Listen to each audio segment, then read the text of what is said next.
La légende de Don Juan et son entrée au théâtre. Les origines du personnage.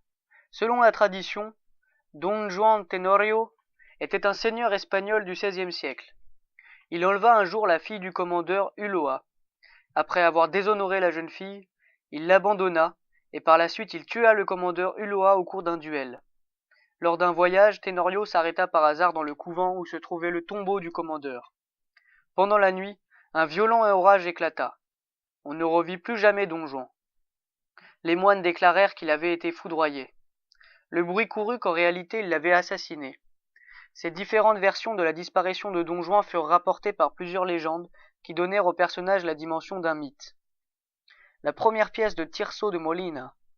En 1624, le moine Tirso de Molina décide de porter à la scène les aventures du seigneur Tenorio sous le titre El burlador de Sevilla et convivado de Pierra, soit le trompeur de Séville et le convive de Pierre. Il conçoit Don Juan comme un séducteur sans scrupules qui imagine les stratagèmes les plus divers pour multiplier ses conquêtes amoureuses. Il va de ville en ville, accompagné de son valet Catalino, personnage niais et ridicule, pour tenter de séduire tour à tour une duchesse, une pêcheuse, une bergère, une jeune fille déjà fiancée. Don Juan, selon les circonstances, se fait passer pour un autre, dissimule son identité, masque sa personnalité. Un jour, alors qu'il tente d'abuser de Donna Anya, Don Juan est surpris par le père de la jeune fille, le commandeur Don Gonzalo. Les deux hommes se battent en duel et le commandeur est tué. Au cours d'un voyage, Don Juan passe devant la statue du commandeur et l'insulte. La statue s'anime, parle, elle invite Don Juan à dîner. Le spectacle prend alors une dimension fantastique. La conception du repas est macabre. On a prévu du vinaigre, des scorpions et du fiel présentés sur une nappe noire. Pour accueillir son hôte, l'homme de pierre lui serre la main. Don Juan ressent alors une douleur intense qui le brûle. Il réclame un confesseur, mais le repentir trop tardif du séducteur criminel n'est pas entendu. Don Juan est emporté par le fantôme de Don Gonzalo. Cette première version dramatique souligne l'inconstance et la fourberie du personnage. Don Juan n'est pas un athée mais un pécheur. Don Juan dans la Commedia dell'arte. La pièce de Tirso de Molina inspire plusieurs auteurs italiens, en particulier Bianco Lelli. En 1658, il rédige une sorte de canevas des aventures de Don Juan, sur lequel les acteurs vont improviser leurs dialogues et leurs gestes. Les éléments fantastiques de la pièce espagnole sont maintenus, mais les péripéties amoureuses de Don Juan prennent une dimension farcesque. Elles sont source de propos grivois et de gestes obscènes interprétés par des personnages traditionnels de la Commedia dell'arte, tels le docteur, Pantalon et Brunetta, que Bianco Lelli fait intervenir dans la pièce. Brighel, le valet de Don Juan, s'associe à leur jeu.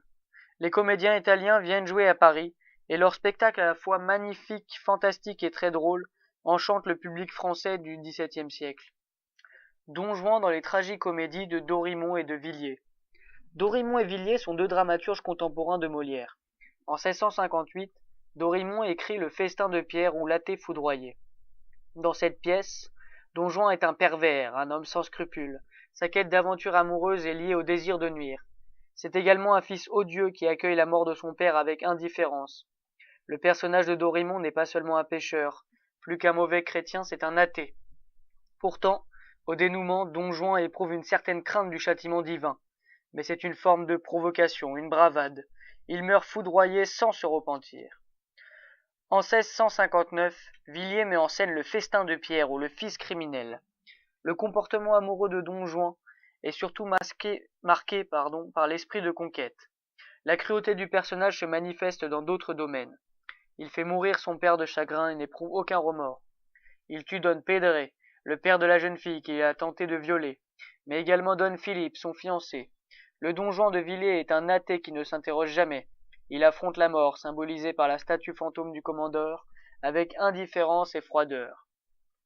Les œuvres de Dorimon et de Villiers sont des pièces à grand spectacle. On utilise la machinerie. Ce sont également des tragicomédies. Elles accordent une place importante aux aventures amoureuses de Don Juan. La tension tragique créée par sa méchanceté, ses crimes, l'intervention du commandeur, est rompue parfois par des instants comiques provoqués par l'attitude du valet de Don Juan. La mort de Don Juan est ressentie comme un dénouement heureux, une punition bien méritée par un homme odieux.